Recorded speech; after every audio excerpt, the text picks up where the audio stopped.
দেখতেই পাচ্ছ মালগুলো শেষ হয়ে গেছে। ওরা বললো যে টিফিন খাবো, তাই আমি ওলকপি এবং চপ মাখিয়ে ফেলেছি, সাথে ধনেপাতার পেঁয়াজও দিয়েছি। এগুলো টিফিন করে তারপর আবার রান্নার জোগাড় করতে হবে আবার আমাকে। মুড়ি মাখাতেই ছিলাম, ভাই আবার চা নিয়ে চলে এসেছে 10টার সময়। চা দিয়ে মুড়ি দিয়ে একবারে হেলাই ব্যাপার।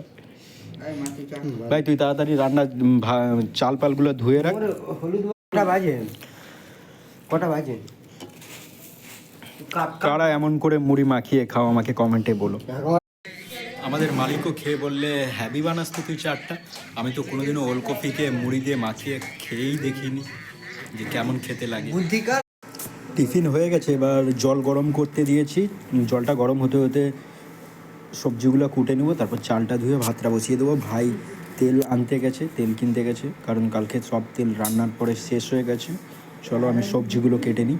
আর ওখানে বুবাই মালগুলো বাঁধছে, সাদা মালগুলো বুবাইয়ের বাঁধার বাকি আছে।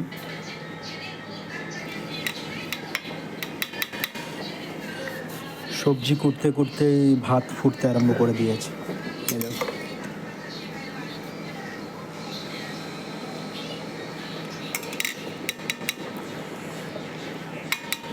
ভাত প্রায় হয়ে এসেছে।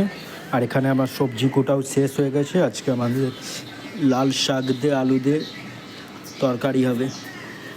আর আদা রসুন বাটতেই ছিলাম এক্ষুনি, তারপর দেখি না ভাত হয়ে গেছে। আবার ভাতের ফ্যান গড়াতে যেতে হবে, নাহলে ফ্যানগুলো আবার বসে যাবে।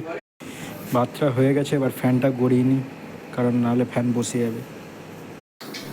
আমি আমার কাজ পুরো কমপ্লিট করে দিয়েছি, দেখতেই পাচ্ছ। আর আমার বেগুন পুড়ে ভাত খেতে শখ হয়েছে, তাই আমি বেগুন পুড়ে নিচ্ছি স্টোভে করে। ভাইয়ের জন্য জোগাড় করে দিয়েছি, ভাই আসবে এবার রান্না করবে।